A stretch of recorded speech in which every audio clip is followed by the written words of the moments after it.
नारी के मुक्तिदाता, संविधान निर्माता, परम पूजनीय बोधिसत्व बाबा साहब अम्बेडकर 21वीं सदी के महानायक मान्यवर साहब कांशीराम जी की आज जयंती है और उनकी जयंती के इस अवसर पर मैं उनके चरणों में कोटि कोटि नमन करता हूं।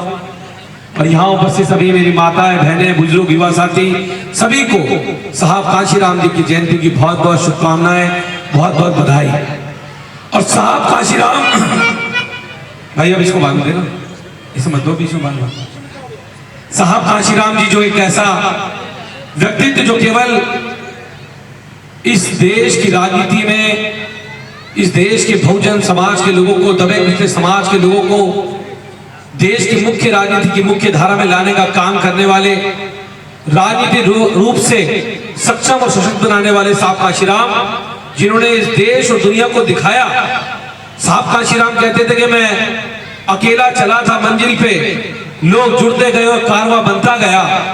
साहब कांशीराम ने उत्तर प्रदेश से लेकर देश के एक एक अंतिम गांव तक की यात्रा करके बहुजन समाज के लोगों को जगाने का काम। यहां से तो साहब कांशीराम जी का एक अलग जुड़ाव है। ये वो जगह है, ये वो स्थान है जहां से साहब कांशीराम जी की यात्रा की शुरुआत हुई, उनके मिशन मूवमेंट की शुरुआत हुई।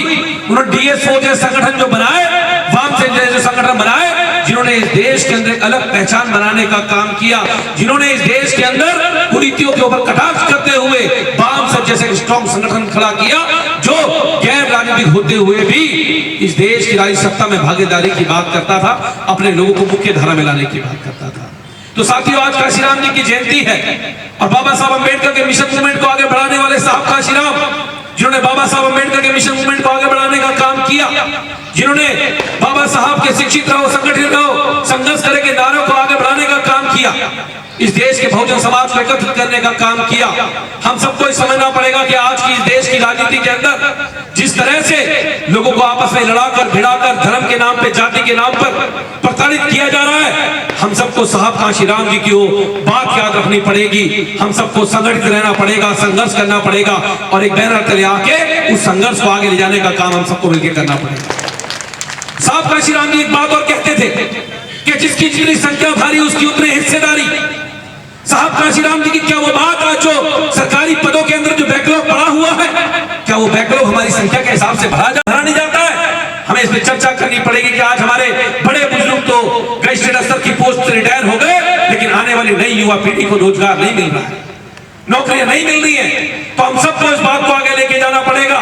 और मैं आपको विश्वास दिलाता हूं कि आपका बेटा होने के नाते, क्षेत्र का विधायक होने के नाते, बाबा साहब अम्बेडकर और साहब कांशीराम का सिपाही होने के नाते इस आवाज को इस देश की संसद से लेकर विधानसभा से सड़क तक उठाने का काम हम हमेशा करते और करते रहेंगे, हर प्लेटफॉर्म पे करते रहेंगे। चाहे किसी सरकार को वो हमारी बात का विरोध लगे, चाहे किसी को हमारी बात बुरी लगे, लेकिन अगर अपने समाज के लोगों की बात उठाना अगर गलत है तो वो गलती तो हम बार बार करेंगे, लेकिन समाज की बात उठाने का काम करेंगे, रोजगार की बात उठाने का काम करेंगे।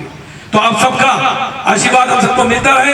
हम सब आज कांशीराम जी की जयंती मना रहे हैं और हम सबको बिल्कुल ये बात समझनी पड़ेगी कि राजनीति के बिना इस देश की सब हमें बात को आगे लेके जाना पड़ेगा। तो आप लोगों का ये संघर्ष काम आएगा।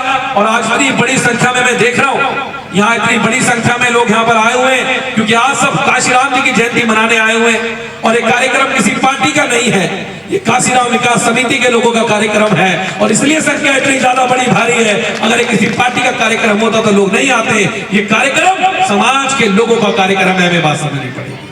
और कांशीराम विकास समिति के लोगों का, पदाधिकारियों का मैं धन्यवाद करता हूँ कि आपके संघर्ष ने, आपके संघर्ष की बदौलत आज हम इतना बड़ा कार्यक्रम यहाँ कर रहे हैं, इतने धूमधाम के साथ हम कर रहे हैं। और एक खुशी का मौका है कि अब हम 14 अप्रैल मनाते थे, 26 नवंबर मनाते थे और अब से तारीख भी तय हो गई कि 15 मार्च को इस पार्क के अंदर धूमधाम से हर बार कांशीराम जी की जयंती मनाने की। इसमें किसी एक आदमी का योगदान नहीं है, इसमें इतने जितने लोग यहाँ बैठे हैं सबका योगदान है, जितने लोग यहाँ सब इतनी बड़ी संख्या में बैठे हैं उन सबका योगदान है। और विशेष रूप से कांशीराम विकास समिति का योगदान है कि हम इतना बड़ा कार्यक्रम इस कांशीराम जी की जयंती पे करते, वरना मुझे भी नोएडा जाना पड़ता था, मैं भी नोएडा में जाता था, क्योंकि वहां इतना बड़ा स्मारक बहुजन समाज के लिए बना हुआ है, जो हमारी पार्टी पॉलिटिक्स अपनी जगह की बात है, लेकिन वो हमारे लिए सम्मान की बात है। जब उस पार्क के आगे से गुजरते हैं तो सीना चौड़ा हो जाता है। गर्व के साथ, सम्मान के साथ हम लोगों का जो सीना चौड़ा हो जाता है। हमें लगता है कि हमारे बहुजन समाज का एक बड़ा स्मारक यहाँ बना हुआ है जो सबको बताता है कि अगर आप सत्ता आपको मिले तो सत्ता का सदुपयोग क्या होता है, बंजर जमीन पे फूल खिलाने का काम क्या होता है, वो नोएडा में जाके आप देख सकते हैं।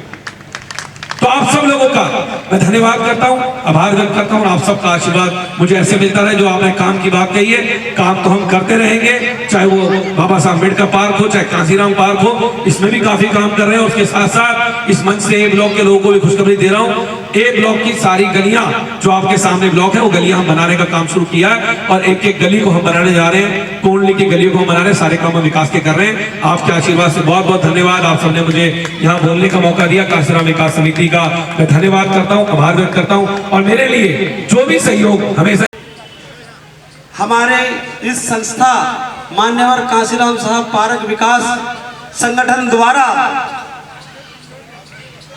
कांसीराम जी का, हमारे आदर्श का, और जिन्होंने हमें हजारों किलोमीटर साइकिल चलाकर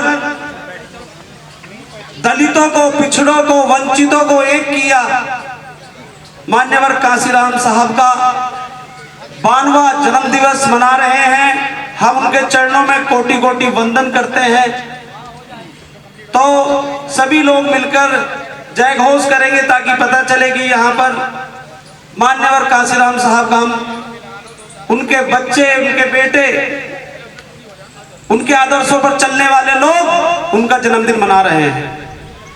तो शुरुआत करेंगे। जय जय जय जय जय भीम, जय भीम, जय भीम। अरे जय जय जय जय जय भीम, जय भीम, जय भीम, जय भीम, जय संविधान, जय भीम, जय संविधान। मान्यवर कांसीराम साहब अमर रहे, अमर है, अमर है। मान्यवर कांसीराम साहब अमर रहे, अमर है, अमर है। भगवान बुद्ध की जय हो, करुणा हो। भगवान बुद्ध की जय हो, करुणा हो। बहुत ही ऐसा ऐतिहासिक क्षण है और आज मैं अपने वार्ड से आप सभी हमारे बुजुर्गों द्वारा मुझे बुलाया गया। मुझे इस बात की बहुत खुशी है। मैं अपने वरिष्ठ साथियों से मिलने का मौका मिला, कांसीराम साहब के चरणों में पुष्प अर्पित करने का मौका मिला। अब बार बार यह मौका मिलेगा, क्यों जी? बार बार मिलेगा मौका।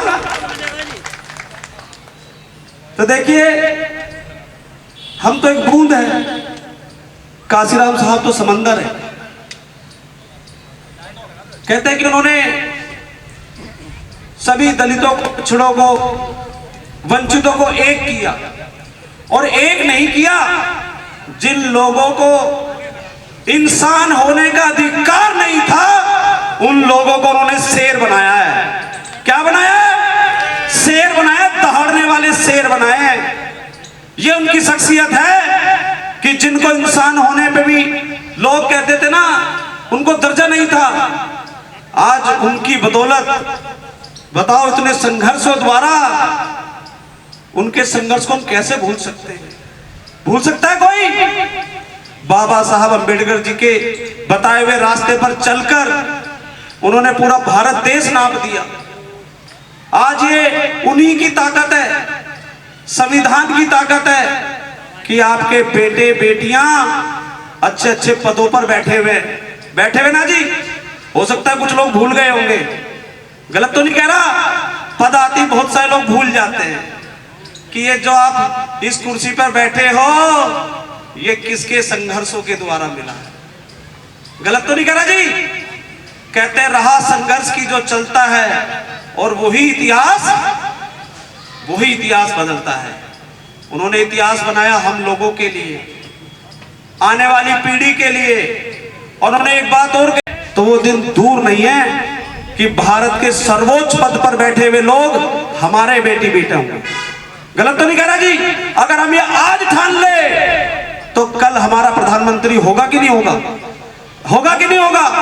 हम समूह में बटे हुए, दल में बटे हुए, लेकिन सब एक मुट्ठी अगर बना ले तो सब तो बाकी फेल हो जाएगा।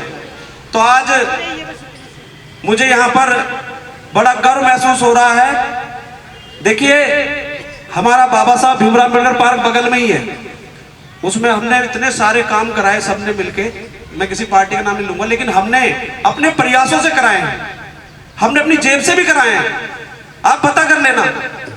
लेकिन अब ये हमारा पार्क काशीराम साहब का पार्क बन गया है, तो मैं आज घोषणा करता हूं कि हम भी अपना योगदान इसमें करेंगे, भले ही मैं कल्याणपुरी से पार्षद हूं। क्यों जी भाई, हमारे पूर्वज तो यही है ना, तो इनके लिए भी काम करेंगे। और जो इंसान अपने समाज का नहीं होता, अपने समूह का नहीं होता, अपने समाज और समूह के लिए काम नहीं करता, तो उसका समाज में रहने का फायदा क्या है कोई फायदा? सभी को करना चाहिए मिलके। जब तो जो काशीराम साहब ने बोला था कि जितनी जितनी जितनी संख्या भारी उतनी उसकी उस हिस्सेदारी, तो हम अपनी संख्या के हिसाब से हम पे है यहाँ पर भाई, चाहे किसी भी पार्टी में हो, लेकिन हम भी अपनी यहाँ पे हिस्सेदारी रखेंगे और अपना काम, अपनी मेहनत और अपनी जेब से भी पैसे लगाने पड़े तो यहाँ पर इस पार्क में लगाएंगे। बहुत बहुत धन्यवाद। जय